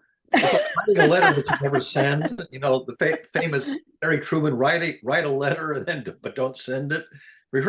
I think it's commonplace to rehearse a rant that you never deliver. Oh my gosh! The question is, what do you do with the rehearsed rants that you never deliver? And the answer is map them onto an allegory or a parable or a piece of art. Make good art. So you turn it into a piece of art, but you throw away the identity of the original characters, original people who were the source.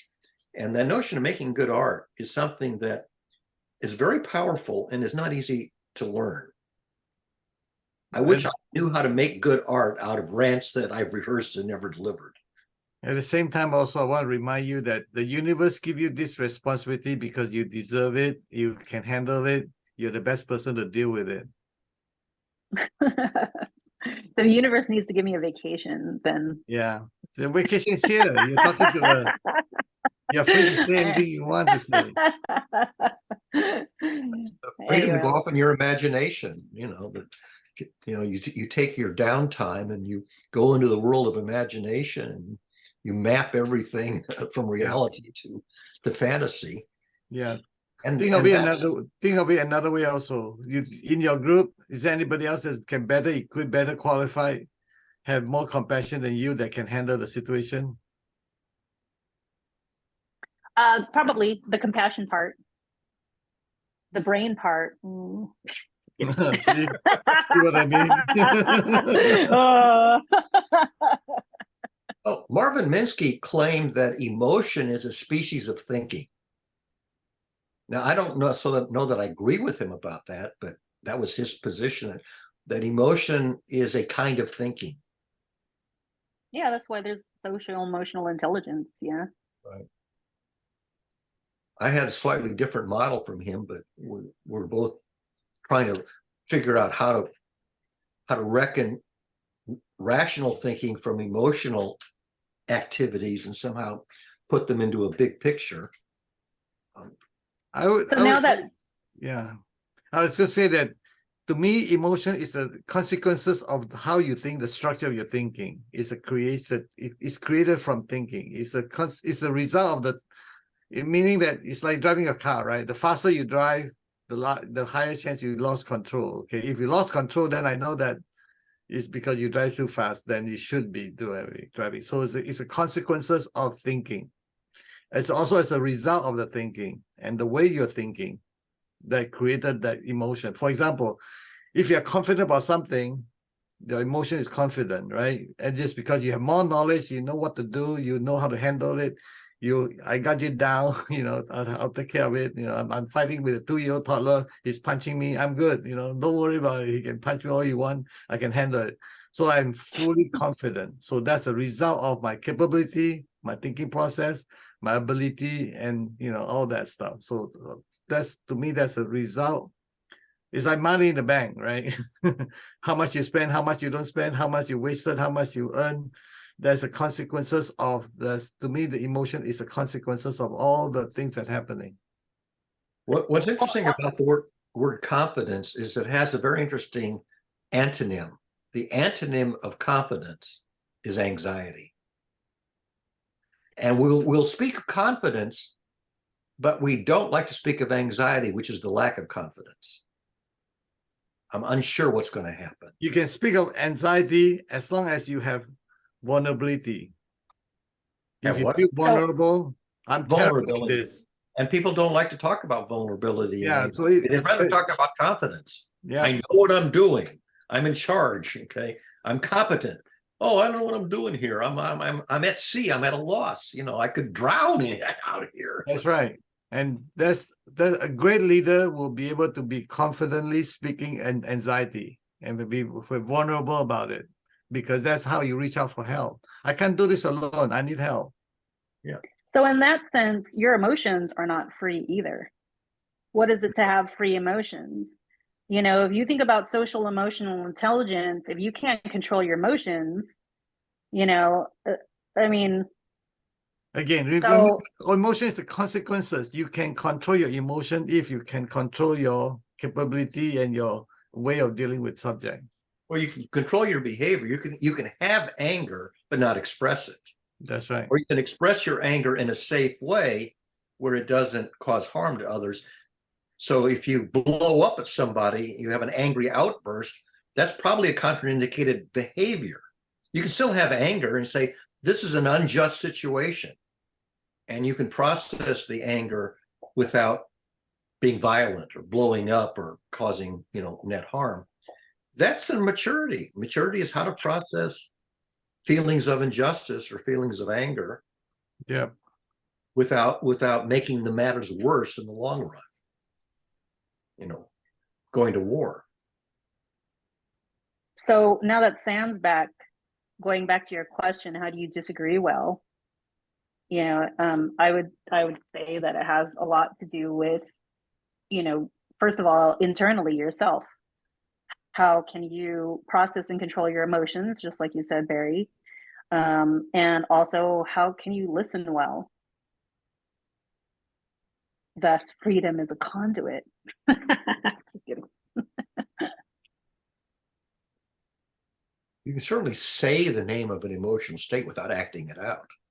A child will act out in emotions. A mature person will mention the emotional state without acting it out like you were in some big drama queen, scene. Disappointed. Outrageous! This is outrageous! Who recognizes that quote? Is it from a famous movie scene or something? Yes.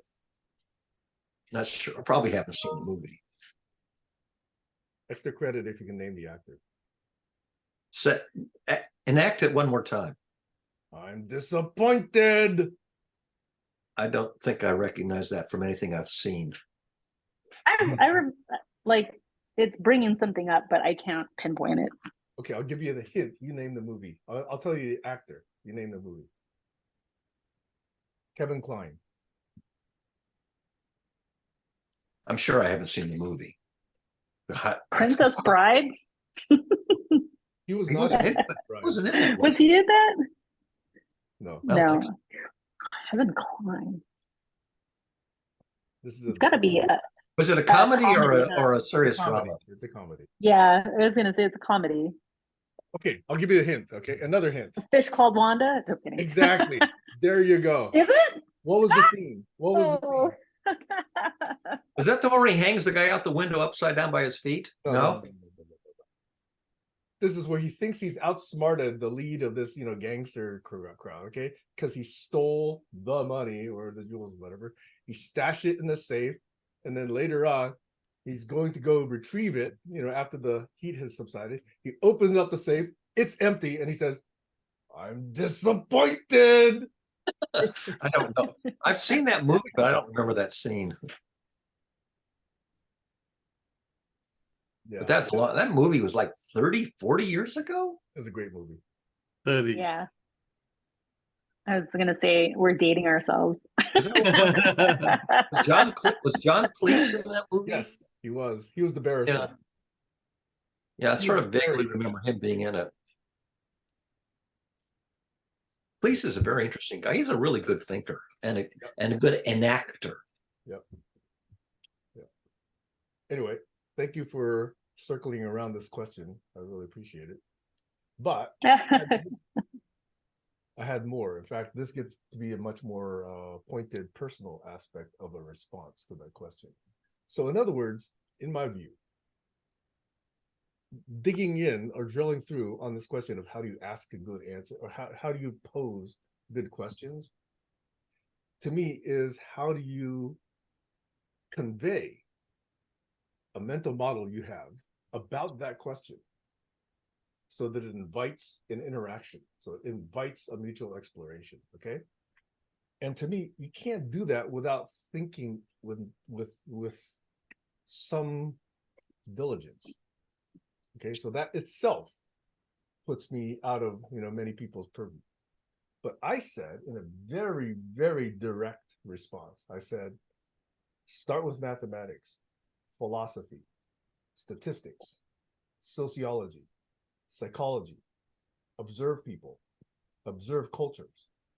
If you don't do any of that, then I don't think you've even got to start at free thinking. Of course, that's very, very personal, very opinionated. It's going to turn a lot of people off. But that was one response I had to that. Because it is not enough to question. It's more important to question well and to evaluate well the responses that come back if you pose a good question. Over. Yeah, I would counter that by saying, at least from my perspective, the hard part of coming up with a good metaphor, good allegory, good parable, a good analogy. That the challenge is finding the narratives that present the concept as opposed to the mathematics or the abstractions. For me, it's easy to come up with the mathematical abstraction, which is lost on my audience. If I could find the metaphor, the simile, the parable, the allegory, the analogy, then I got a chance of reaching an audience. And that for me is the hard part. Well, hence the sociology, the psychology, the people, the culture aspect. Yeah, what stories arouse people? Being able to make a good narrative, a good story that grabs people's attention. Some people are very good at Neil Gaiman's fabulous at that. And I admire him, but I go, how the hell did you ever learn to do that? How did you ever learn to make a good story?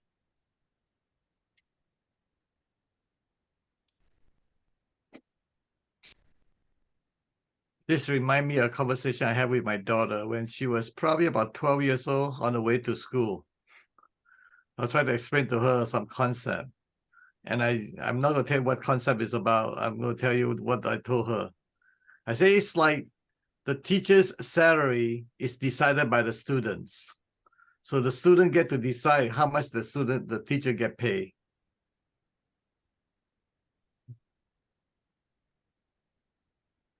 Just don't even have a concept of the value of money or what it buys. And the question you can fill in the blanks like, what is a good question? With respect to the teacher, with respect to the student, then how much the student will be paying the teacher. It's direct feedback. You can't run away from it because the structure created that structure for you. The salary of the teacher is decided by the students. Yeah, and I would replace salary by the reaction of the student is, now I understand. That's the payback. That's the valuable payback. Now I understand. Yes, Sam. So in the last 5-10 years, there's been this notion called a code camp. Some of you know about this. Yeah. Where you learn to be a software engineer, you learn how to program, and they don't require payment or tuition up front. They just say, hey, 100% of our students get jobs. You give us a percentage of that for the first year or two or whatever after you get a job, but up until then, you don't owe us anything, okay? That in a sense is one way of doing exactly what you just described. There's other ways as well. There was another university here probably 5 or 10 years ago who proposed that rather than tuition, the graduates, pledge a percentage of their salary for some number of years, after they get their first job. That's the university putting their stake in the success of the student. I think it's more towards this whole notion of relationship versus transaction. I don't like a transaction-based society. I like a relationship-based society. And it's these relationships, in my view, which should be nurtured and kept healthy. Transactions, they come and go. Transactions ignore the parties involved. Relationships have the parties involved at the very core of what we're talking about. Over. Well, that's what people say. Is people don't remember what you did for them, but remember how you make them feel. Maya Angelou. But they don't always disclose how they felt. They leave it as a mystery. That's the problem. Sometimes they don't. They come back for reunions. They donate to the school. They speak well of the school. They get their kids to go there. There's lots of other ways. Yeah. But my problem is that I can't discern the emotional state that's not expressly disclosed. You're not looking hard enough, Barry. Well, it's behind the mask, and I'm not very good at seeing through masks. But you can get better. Everybody can learn. Oh, yeah. And the more I try, the more I find the number of ways to misconstrue the emotional state that you misdiagnose. That's right. The more you diagnose, the more you misdiagnose. Okay, but here's a systemic response, okay? Don't expect to be a black belt on day one. Yeah, or even on day 79, which is Right. next January. Exactly. So in there is some clue about patience. Yeah. But there are people who are very keen. They can read emotional states beautifully. And there are people like me who looked at it and say, I'm vexed and perplexed, having a clue. But it's also easier for you to be that way if you keep saying it. Well, here's the funny thing. I had a peer I don't think supervisor at Bell Laboratories, a female, Jane Fitzgerald, who was a psychologist, and she was very, very good at reading nonverbal cues. And she said to me one time, she says, Barry, she says, I can't read you at all. I haven't a clue what your affective state is. And a decade later, I figured out my affective state is to be vexed and perplexed. And there she was in perfect empathy. She looked at me and she didn't say it, but she was vexed and perplexed. Didn't realize she was in perfect empathy with me because I'm always vexed and perplexed. Mm-hmm. I say it. Nowadays, I say it. So going back to your whole thing, Sam, how do you question well? I would restate what I said earlier, which is I'll look at what that question compels in me about my mental state and what it hints at about the asker's mental state. And then it's a curious question. You can go a zillion different ways with that. You can actually say, okay, what is the intent behind the question? Is it to come up with an answer, or is it to come up with mutual understanding, or is it just shooting the breeze, or is it, you know, something that is affecting their life in an immediate way? You know, those are all ways that I would then respond. But if I don't ask myself those questions, then I give something very flip. And that flip response usually isn't very useful. So if you're going to pose a good question, you really do want to ask, why did this person ask that question? And then what result am I expecting to get out of asking this question? Is it to answer someone and have them go away? Or is it to invite a conversation? Or is it something else? Is it to solve a problem for them? Or is it just to make myself feel good? Which of our politicians falls under those questions? I'm just teasing. So I think before you answer, if you don't ask those questions, you're giving something very flip. It's immediately out of your own mental model without necessarily mapping it to the mental model of the asker. Why do you ask? Exactly. I ask to share with you my perplexity. Well, great. Now we're both perplexed. But we're in empathy. Not necessarily. The situation I'm always in, most of the time, I would say majority of the time, is that, you know, there's a situation happening, you know, the difficult issue happening, whatever it is. And my involvement is to understand the situation and help them to get a way out of the, you know, the problem, whatever it is, like a savior, like the, whatever you call that, problem solver perspective. So that's usually my role of it. So I call it pace and lead. I want to make sure I pace them and make sure that I follow what they're talking about the situation. Once I fully understand, so the question may be one or two. One would be like, there's some blind spot that I don't see that is being clarified yet. So I need to ask to clarify the blind spot that I'm seeing, right? So that's one clarifying question that I need to ask. Nothing to do about the outcome yet. So once I get that clarified, then I can follow by the question that's okay, what you got this solved, what do you want to do with it? What do you want to do with it? So that would be a clarifying question followed by outcome, you know, fishing question, whatever we call that. What is the unseen image that comprises my blind spot? The blob. Yeah. The swamp creature, right? What is the unseen image that comprises my blind spot? Yeah, usually when people are in a stuck state or don't know what to do, and the situation is they have a blind spot. Yeah. And if you can identify the blind spot, they help to clear things out and they can see things themselves without your help. Right. That's why the other saying is, kids, don't try this at home. Don't do it by your own. Yeah, you're not professional. You can also ask yourself, what's the blind spot of Western civilization itself, or human civilization itself?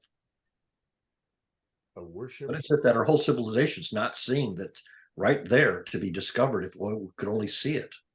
A worship of capitalism. Yeah, I mentioned a metaphor to a correspondent on Facebook, the twin temples of Mammon and Kronos and the temple of Mars. And he had no clue what that was reference to, just completely no clue. This is in the context of 9/11. 9/11, Osama bin Laden attacked the twin temples of Mammon and Kronos and the temple of Mars. And my correspondent was completely,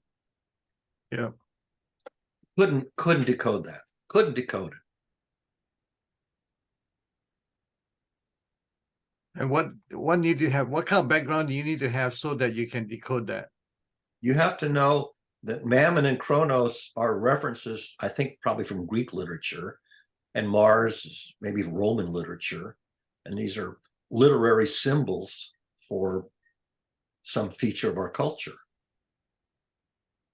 capitalism, mammon and chronos, military power, Mars, the god of war, and the god of time and money, literally the gods of time and money, which is commerce. And I thought those were obvious, but I had one correspondent who was just completely flummoxed. But without that, the progress would not be so rapid, and where we are today.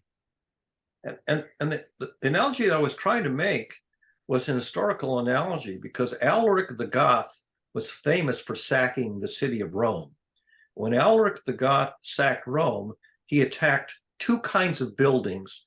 He attacked the banks and he attacked the government buildings, but he left the houses of worship untouched. Now that's significant to my mind.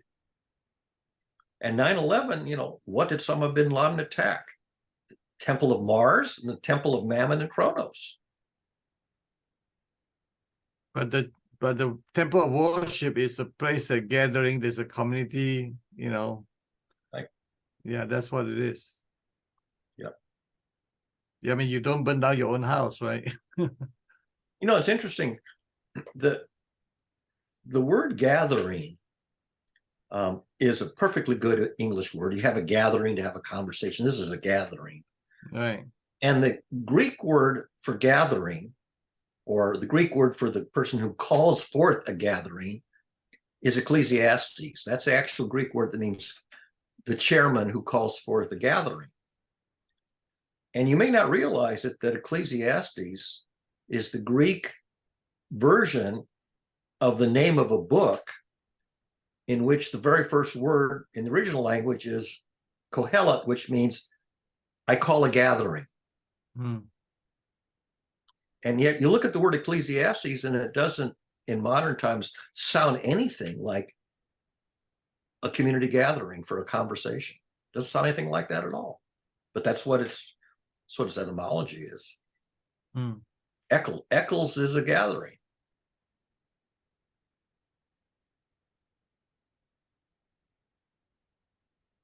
What's the purpose of the gathering? To air issues that need to be discussed and resolved. You have unresolved issues that are sort of floating around. And what are these issues? And how do you articulate the issues, contemplate the issues, and resolve them? That's the whole point of a gathering. So everybody has a vote, or everybody have a saying, input. Yeah. What's bothering you? What are the issues that are disturbing and bothering you that we're not aware of, that we need to think our way through and find some way to harmonize so that we don't keep compounding each other's issues? So a key component of civilized world. Mm-hmm. Right. That was the whole point of convening community gatherings. Wouldn't that be a Talanoa, Caleb? Yes. Yeah, I think that's the Balinese. I can't remember what language that's from. So Fiji. do you have that in your office, Kayla? No, What language is that not from? yet. You're the chairman. Make that happen. Call for a gathering. I just Fiji. went in my Sunday class. It's a Fiji word. No, yeah, It's equivalent to gathering or Ecclesiastes, except in another culture. yeah, it's cultural gatherings for some reason are hard for people to wrap their minds around. And I don't know why, but it would take a little bit of massaging that whole concept to, people that are not of that culture. So some issue is good to put on the table and talk about it. Some issue you need to resolve it under the table, right? Yeah, the Quakers have Yeah. something called the meeting place, and they have weekly meetings, and you sit around in a circle, and you might sit there and nobody says a word in some Quaker meeting sessions. Other times somebody will speak up and articulate an issue. But they were called Quaker meetings. They were gatherings. Literally congregation. That's another synonym. You congregate to have a meeting. And look at how these words have completely different connotations across different ethnic cultures. I just remember one of the strategy I learned from corporate America is that when you have a problem you don't know how to solve, you hire a manager for that. Yeah, right. Who looks at your watch to tell you what time it is. That's a way of making it somebody else's problem. Monkey is no longer on my back. Yeah, you schlepped the monkey around for a while. But I think also the word synagogue is also another synonym for a gathering, a congregation, a meeting, a talanoa, a conversation session. I think people just need to feel safe to ask questions. Some people. It's really strange because my team, they don't speak. My team at work, they don't talk. But then, I'm friends and I'm part of other meetings where people just can't shut up. Like this one. There you go. For me, it's as a president of the company or CEO of the company, my job is to make sure that everybody feels safe to speak whatever they need to speak, unless is put on the table and talk about it. You cannot get it resolved.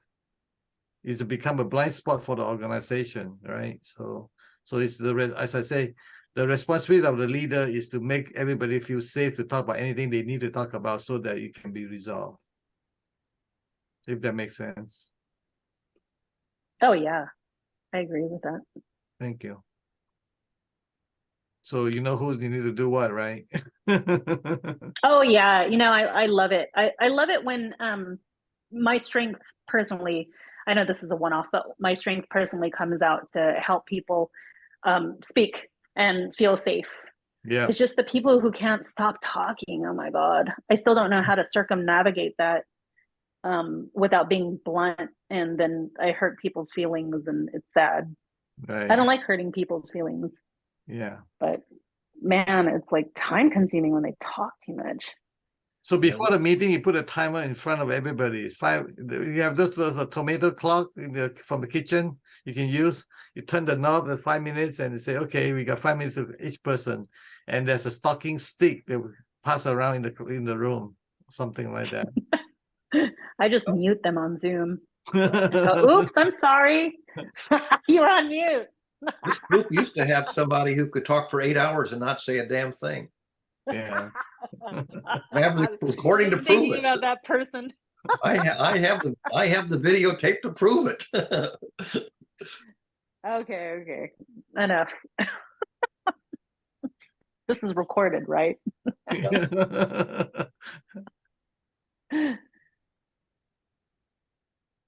Okay, you got 12 more minutes to talk. Whatever else you need to talk about before we close up for the fun. Any more questions, Sam? He just turned off I his. always have questions, but the lack of time may mean it's not the good time to ask it. But I do like. Also, you can put your questions in text in advance so that people can ponder them, so they don't have to respond off the top of their head without. I'll give you a hint. Okay, most of these questions already appear in the co-sense making group. Those are really where I'm putting my topics for this Sunday for. Yeah, but you need fair warning that we're going to bring one of them up this week. It's always there. I mean, and depending on the conversation, some may be more appropriate, some may not be. So I just ask and let's see whether there's interest. Or we can do a summary of what we have talked about so far so that we can learn from it. Yep. I think another one. Isn't that what AI is for? It can do that, yeah. Well, AI can certainly give you the generic response to an issue, what people have said nominally, Right. but often it's not very insightful. It's just, yeah, we can talk about that. All right, Barry, let's do an experiment, okay? Here's yeah. one that I could potentially bring next Sunday. All right. Are prayers dangerous? Are prayers dangerous? Don't answer now. I'm just making sure I heard what you said. You wanted a hint. So I'm giving you a hint of something I may ask next Sunday. And are you expecting a one-word answer, yes or no answer, or are you expecting a Yes. conversation? Yeah, what are you hoping for? Are you hoping that people I'm gonna answer go with without intent? expectations. I'm going to be detached. I'm gonna listen.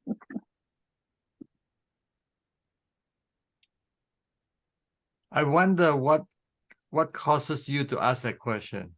Because prayers are offered when disaster happens, and that's what people feel like they can contribute to those victims. Prayer. Well, you can ask yourself, is empathy dangerous? Are expressions I'm of not empathy expecting to dangerous? delve into this now. Like I said, I'm going to give you. We're running out of things to talk about. Come on. It's The okay. whole thing is, what's a We good have 12 question to minutes. ask? I'm going to ask a good question. Is empathy dangerous? It's a very I will parallel listen. question. I'm not going to necessarily say much. I will listen then for 12 minutes. Appetizer. Eight and a half minutes now.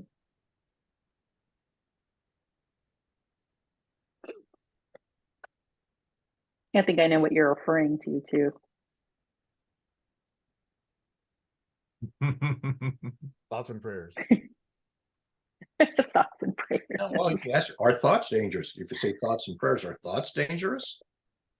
I can tell you some of them are. I think we should go to war. I think we should go to war. Is that a dangerous thought? Well, Barry, let's suppose if you had one, your great grandkid died. And I say, Barry, I send my thoughts and prayers. Well, because you can't do anything about it. You can't fix it. No, I don't think that's all I can do. But you can't. I think, but I would read that as an expression of empathy. Yep. Me too. Because what can you do besides empathy? To the extent that is fine. But that's usually where things stop. Well, there's a famous. That's where it's dangerous. There's a famous scene in the but they really haven't. Remember the Gandhi movie with Ben Kingsley? Is that his name? Yes. There's a very memorable scene where he's in having one of his fasts because of the violence, and he's stopped eating so people would stop fighting. And a Muslim, I can't remember if the man who comes to him is a Muslim or a Hindu, but he's one of the two religions. And he says to Gandhi, he says, "I'm going to go to hell. I killed a child, or he either killed the parent or the child of the other religion, and now he's going to go to hell." And he's distressed. And Gandhi says, "I know a way out of hell." He says, "Find a child whose parents have been killed and raise him as your own, but raise him as the opposite of your religion." Yeah. Whichever one it was. So basically, it's an equal and opposite act. This is in Judaism, it's called a mitzvah. It's a good deed. For every bad deed that you did, devise a good deed that counterbalances it. And Gandhi suggested a good deed. Find a child whose parents have been killed and raise him as your own, but raise him as a Hindu or Muslim, the opposite. Was the fellow's name Earl? You're talking about in the movie? TV show. What's that from? The TV I show. don't get the context. Was the fellow's name Earl? It's a TV show. Oh, I hardly ever watch TV. I don't know the TV show, what you're referring to. But the notion of, if you've done something that you regret, you can use your free thinking power to devise an act that counterbalances it. It creates an equal amount of good for some lamentable act that caused some harm. Okay, just remember, I think what Sam was talking about is like, how I first learned about in America, when you see each other and say, "How are you?" You don't have to answer that. I once asked the question, "Do you really want to know the answer?" And they said no. And I said, "Don't ask me a question unless you want to hear the answer." It's like, it was so hard for me to because it's such against my culture. It's like, it's not polite if you don't answer questions. So But the and- question, how are you, is not a genuine question. They're not really interested. yeah, so I'm Mhm. thinking about Mechanical thing. when Sam's talking about prayer, the thing that the prayer is basically the how are you kind of, that kind of says for the sake of saying it, nothing else matters. I would also venture to say when somebody says, I'll send my thoughts and prayers, they probably don't actually pray. I know people who actually do, that they'll listen to the travails that somebody is experiencing in their life, and then they'll say something in a prayer that they're expressing their hope that this gets resolved amicably or successfully or something. So that it's an expression that I know and I care, and I'd like to see you get better. And if they can do something, they will, but often it's out of their power, to fix it, but they can express a desire that somebody says, I'm looking forward to you getting better. That's a useful thing to hear. If they say, oh, you're sick, ha ha, I'm glad, So, the ability to say, I'm sorry you're sick and I'd like to see you get better because we want you back in the fold, back in a productive, that's a useful thing to hear. Even though they can't make you well. Right. They can say, I'm looking forward to you to coming back to being a state of well-being. And So I've had other people say, well, I wish you were dead. That's a thought. I wish you were dead. Drop dead. I've had people say to me, drop dead. I wish you were dead. Go away. Get off this planet. I would rather get somebody say, Barry, we really want you back in the fold. We need you. Yeah. That's a heartwarming thing to learn. Yeah. That they care, even if they can't actually solve the problem for you. So simplified version of what you're asking, Sam, if I may, would be, is asking, how are you dangerous? If they really care, if it's a sincere question, they're going to listen to you tell them. I'm really interested. I really don't. I'll say to somebody, I hope you're doing well, which is true, but I don't have time to listen to the details of how you're not yet doing well. So it's kind of, if I have time to listen, well, tell me what's going on. And I'll only ask that question if I think there's something I can actually do to improve it. And often there isn't. Yeah. If there's nothing I can do to improve it, well, I can sit there and listen, but I'm not a very good listener. Other people are very good, very better listeners. You guys, this question of how are you, people understand that it's not really sincere if they just fire back, fine, I'm doing good. Fine, I'm fine. It's a trope, but it's a revelation of emotional distance. You do it, but it's perfunctory. People really don't care. And if you learn that people really don't care, you go, then what am I doing here? I don't think it's that people don't care. They see that you exist and you're walking, passing you, and my autopilot triggers verbal communications like, okay, what do I need to say? Otherwise I feel awful. If I don't say anything, like that would be so weird. Like it's so silent, like crossing each other, it's like nothing said, like that's not, it's that, are you, it's like you create some kind of weird feeling. How does that sound?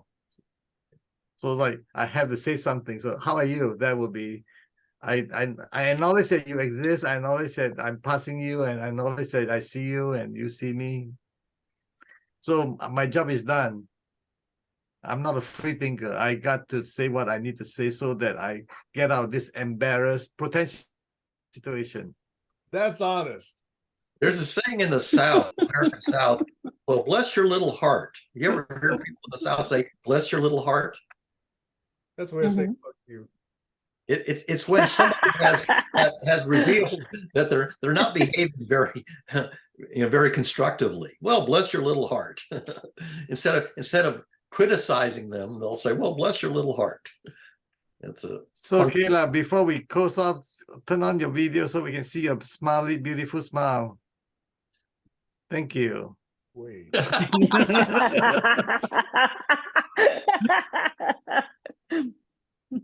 All right, it's 10 o'clock, my dear. I guess we're done Have for fun. the 2 hours today. Yeah. Take care. All right. Bye-bye. See you next time. Bye. Bye-bye. For now.